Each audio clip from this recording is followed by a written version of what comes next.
13th, 2 days after 9/11. There was a flight that took some young Saudis from Tampa to Lexington, and Lexington was one of the places where a big plane was going to take a number of them, bin Ladens and other Saudis, out of the country. And Craig Unger stressed that this flight left before private flights were allowed to go in the United States. Now, he emphasized that at 11 o'clock that morning, American airspace was open to commercial planes, but not to private. And there was a special notice sent out that says this is only for commercial flights. If any private flights go up, they will be forced down. Nevertheless, that flight went at 4:30 that afternoon and was not forced down. They had permission to go. Now, the 9/11 Commission poo-poos that story and says, oh, there was no problem because American airspace was opened at 11 o'clock. Deliberately ignoring the distinction Craig Unger made very explicitly, both in his book and in I think it was a Wall Street Journal article, the distinction between commercial and private flights. So Michael Moore was right. Craig Unger was right on that. Short of outright illegal disclosures, will it ever prove possible to create a culture of accountability and transparency with respect to the so-called intelligence community? Well, many people believe that sort of the beginning of the end of the American Republic happened when the Intelligence Act was created there after World War II, and the CIA was created. Now, it did follow from a previous organization, the OSS, but still it had more powers, and these intelligence agencies now have enormous budgets. There are many of these intelligence agencies, so the CIA is just one of, 11 major intelligence agencies? So you have several, each military branch has to have its own. And so when you talk about what percentage of the American budget goes to military affairs, you know, even the official budget, the official amount is very high. But you really need to factor in a lot of money that is not usually considered military spending. So if you factored in just the budgets for the intelligence agencies, it was an enormous amount. I don't have the exact figure, and nobody does. It's a secret, but people who are in the know speculate that it is a very, very high figure. Well, when you have that kind of money with no accountability, you have, you know, Lord Acton was certainly right. And, you know, he was a good Catholic. He was just carrying out what Christians have called the doctrine of original sin, which is really the doctrine of originating sin. When he said, and it's very important to get the exact words correctly. It's usually misquoted. But he said, power tends to corrupt. And absolute power corrupts absolutely. In the second one, no tends to. Absolute power corrupts absolutely. And we have a military and a set of intelligence agencies now that have virtually absolute power. And the last one, do 9/11 widows fully accept as true the 9/11 Commission report?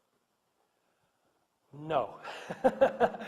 On that, thank you for an easy question. And I think I think I can say safely that in the future you will see some of the 9/11 family members becoming more outspoken than they've been in the past. Well, again, thank you very much for coming out on this morning.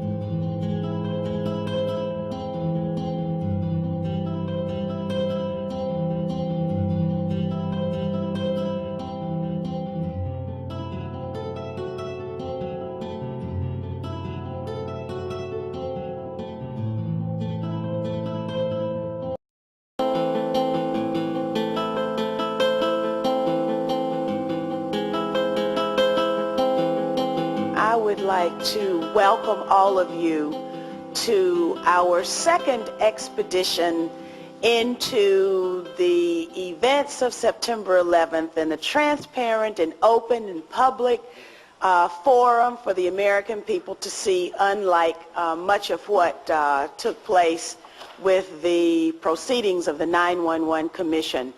I would also like to thank the expert panelists who are going to be with us today, as well as thank all of you in the audience who are with us. And I definitely want to thank all of the cameras that are here recording these proceedings, because it is through the dissemination of vital information on this subject that the American people will be made aware of what actually happened on that day when we had 4 significant failures on one day of $1 trillion military and intelligence infrastructure.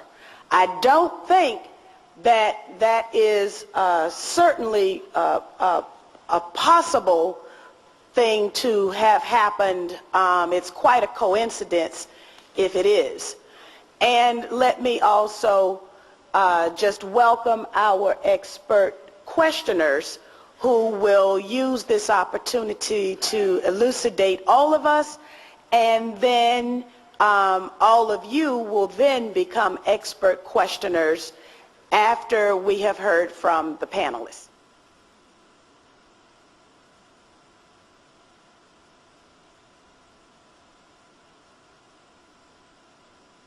Good afternoon. I'm David Griffin. There have been 2 main theories about 9/11, each of which is a conspiracy theory. The official conspiracy is a conspiracy theory. The official conspiracy theory says that the attacks were planned and carried out entirely by Al-Qaeda. The alternative theory says that the attacks could not have succeeded without the involvement of forces within our own government. In examining the 9/11 Commission report, I have focused on how it dealt with evidence supportive of the alternative theory. I have found that it did so by distorting or simply ignoring this evidence. This is no surprise, because the man running the commission, Philip Zelikow, was essentially a member of the Bush-Cheney administration. But it is a fact that needs to be brought to light. Because there are so many omissions and distortions, in my book I identified at least 115, I can point to a significant percentage of them only by moving through my list rather quickly. I will begin with the question of how hijacked airliners could have struck the Twin Towers. The Commission's answer was the third answer we have been given to that question. The first answer, given by military leaders the first few days after 9/11, was that no fighter jets were sent up until after the Pentagon was struck. The second answer was contained in a timeline put out by NORAD on September 18th, 1 week after 9/11, in which it stated the times at which it had been notified by the FAA about each flight, and then the times at which it had fighters sent up. The Commission failed to mention this change of story. With regard to Flight 11, the Commission claimed that the military received notification about its hijacking 9 minutes before it struck the North Tower. The military was unable to intercept it, however, because Colonel Marr, the head of NEADS, NORAD's Northeast Sector, had to telephone a superior in Florida to get permission, and this call took 8 minutes. The Commission, besides failing to ask how such a call could take so long, also failed to point out that according to Department of Defense procedures, the call was unnecessary.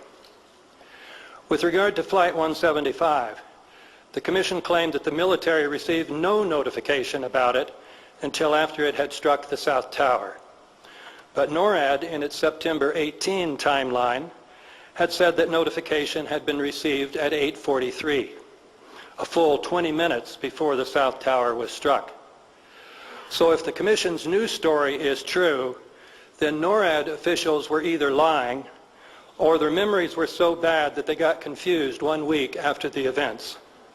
The Commission, however, failed to press this question. Whenever there is a crisis, the FAA sets up a teleconference with the military. Information about Flight 175's hijacking, it would seem, should have come to the military by means of this teleconference. The Commission, however, claimed that the FAA did not set up this teleconference until 9:20, 17 minutes after Flight 175 had crashed into the South Tower. In making this claim, however, the Commission failed to mention a memo from the FAA's Laura Brown, which said that the teleconference was established within a few minutes after the first tower was struck, which would have been about 8:50. The memo also said that the FAA conveyed information about all flights of interest, which would have included Flight 175. Commissioner Richard Benveniste read this memo into the Commission's record during a hearing in 2003. But the Commission's final report pretends that this memo did not exist. The Commission's claim about the military's ignorance of Flight 175 also ignores a story involving Captain Michael Jelinek, a Canadian who on 9/11 was overseeing NORAD headquarters. According to this story, Jelinek was on the phone with Needs as he watched 175 crash into the South Tower and asked, "Was that the hijacked aircraft you were dealing with?" To which Needs said, "Yes." Some more omissions and distortions involve the question of why the Twin Towers collapsed after being struck by the airliners. The Commission failed to mention that prior to 9/11, fire had never caused steel frame high-rise buildings to collapse, even when the fires were much bigger, hotter, and longer lasting than the fires in either tower. It did not mention, in other words, that all previous collapses had been caused by carefully placed explosives in a process called controlled demolition. The Commission also did not mention that the collapse of each tower had at least 10 features characteristic of controlled demolitions. For example, each collapse began suddenly, came straight down, occurred at virtually free fall speed, and produced an enormous amount of dust, which happens when explosives pulverize concrete into tiny particles. Each collapse was also total, with each 110-story building collapsing into a pile of rubble only a few stories high.